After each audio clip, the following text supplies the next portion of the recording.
Hey guys, what is going on? Inception here, and today we're going to be talking about the top 50 rankings for FIFA 17. EA Sports have finally released the ratings from 50 to 41, and I believe it's 40 to 31. So we're going to be talking about the ratings. We're going to talk about my opinions on the ratings, because there's actually a few things that are actually really interesting here in terms of the defenders, midfielders, and forwards. So let's take a look. So for the number 50 spot, we got Matuidi. Matuidi, I think, is going to be probably one of the best CDMs in the game. After playing a little bit of FIFA 17, I've kind of realized that for the CDM role, you're going to want someone who is physical and good at defending with some decent pace. And, you know, Matuidi does have 79 pace, which is very decent. He also has the 76 dribbling and the 78 passing, whereas a lot of other CDMs, they don't actually have good dribbling and passing. So it's very nice to see Matuidi's card here. Is definitely going to be really expensive, considering that he's probably going to be one of the better CDMs in the game. We have Marcelo here. Marcelo has 4-star skill moves. That's pretty cool. His card is definitely going to be very expensive. He looks like the type of player that's just good all around.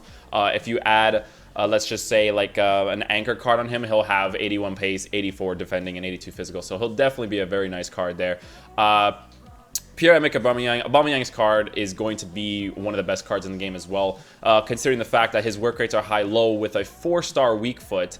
And he has 96 pace, 84 shooting, 75 passing, and 80 dribbling. So he's definitely going to be one of the better players in the game, considering that he also does have the height advantage in the game as well. So he's going to be very solid. 71 physical with the height that he has is definitely going to be helpful, because he's just so fast, right? Payet's an 86 rated card, 77 pace, 78 shooting, 87 passing, 87 dribbling. That's, I believe that's a huge upgrade on him, which is, you know, not necessarily a bad thing. It's pretty cool. 77 pace isn't necessarily a bad thing, considering that these players actually are really solid in those positions because their passing and dribbling is really good. And the one thing that I've noticed with FIFA 17 gameplay is that control and passing is a lot better within the game itself. So it's definitely going to be nice to use players like him, but again, you are going to want to have pace, because pace definitely helps. He's also 5'9" with 70 physical, so he's not going to have too much of a physical presence, but he's going to be really nice on the ball.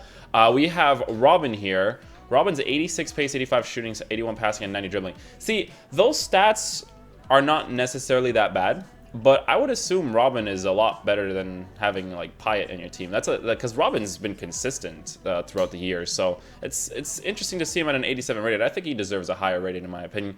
But you know, either way, he does still have a very solid card. And the way that the game works, don't see 86 pace and be like, oh my god, that's really bad. Like, his pace is actually really solid for how the game is, because his passing, shooting, and dribbling is so good. So again, he's going to be one of those players that are definitely going to be really, really expensive. But, you know, that 2-star weak foot might not be too helpful, because crosses are kind of a thing again that you can actually do. So, you know, Robin is left-footed and he has a 2-star weak foot, so it might not be too good, but he's still going to be a very solid player. James Rodriguez as a cam, 76 pace, 85 shooting, 85 passing, and 85 dribbling. Okay, that's interesting.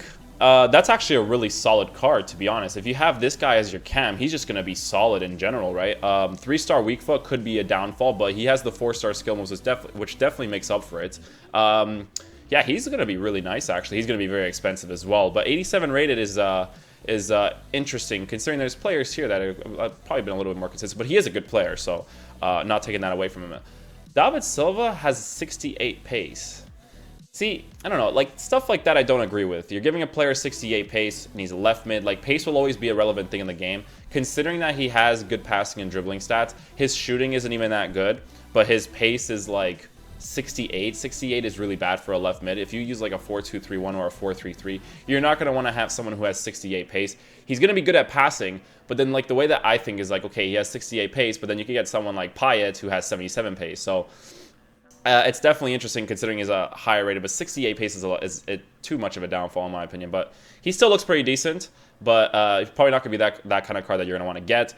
Karim Benzema's card looks really solid. Medium-low work rate, 6'2" with 74 physical. That's very nice. 81 pace, 84 shooting, and 82 dribbling. This card's going to be nice. I think this card will be solid, considering how FIFA 17 is. He's going to be a good card. I think those ratings are okay for him. Arturo Vidal. Vidal again is going to be one of those CDMs that you're definitely going to want in your team. Like, he's going to be such a huge advantage to have in your team.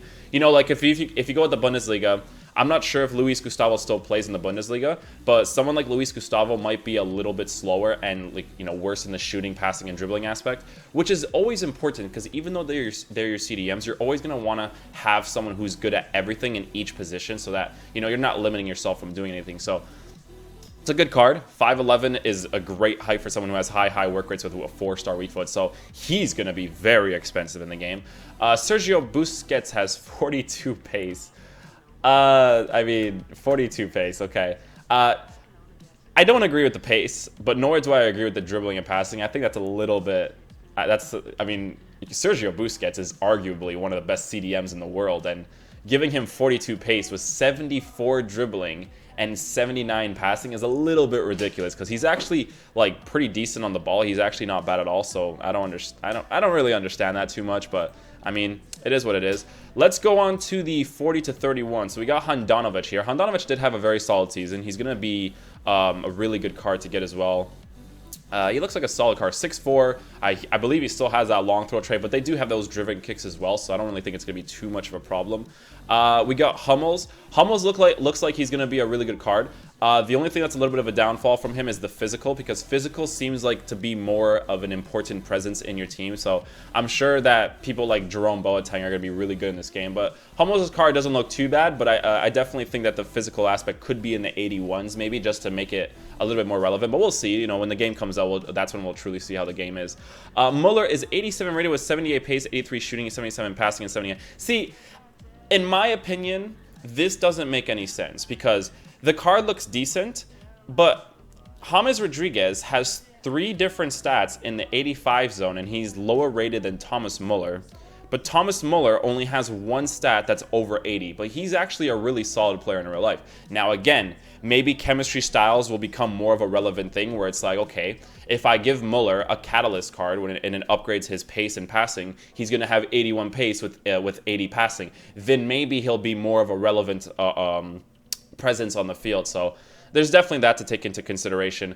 Di Maria's card, I think, will be very awesome too. Again, with the 2-star weak foot on the right side, it might not help. If he was on the left side, I think it would be a lot better. But obviously, he plays in the right wing position in real life, so that's why it makes sense for him to be there. But he has a very solid card. He's going to be one of the best in the game for sure. You give this guy a Hunter card, 90 pace. Well, it's not. I always say it's 90 pace with 82 shooting, but it's not. That's not exactly how it works. Like, you just say it because of like how the green arrows work, but it's not actually, you know, 82 shooting and 90 pace, but I just call it that, just for people who still wonder why I do that, but that's exactly why I do that. Alexis Sanchez, another player that's going to be very good. High work rates for a left wing is definitely going to be nice to have. He's going to be a very solid card. 3-star weak foot is definitely a little bit better to have if he's going to be doing any crosses within the field, but he's going to be more of that type of player that if he cuts in and finesses it, he's going to be one of those type of players that are going to be really good at that. Rakitic is 87 rated. I think he got rated a lot higher this year, I believe, but his card looks really nice. Again, the 66 pace could be a little bit of a downfall if you want to make a very specific team. But he looks like the type of card that would actually be really good in the game, considering that, again, control and passing seems to be a little bit more relevant nowadays. So he's definitely going to be interesting, considering that 86 passing could mean that he has very good long passing and short passing. So it's definitely going to be interesting there.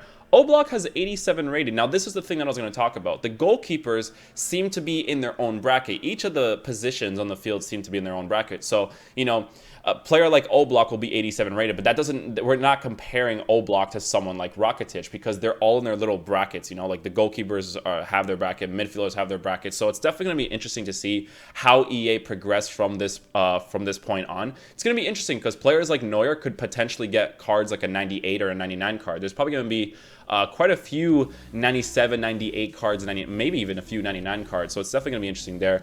Bonucci's card is very nice in the game. 87 defending, 81 physical with 70 pace. So that's definitely very nice to have. Medium high work rates is awesome with 6'3". Height there, or 6'3" feet advantage, like height advantage there. So it's definitely going to be nice to have there.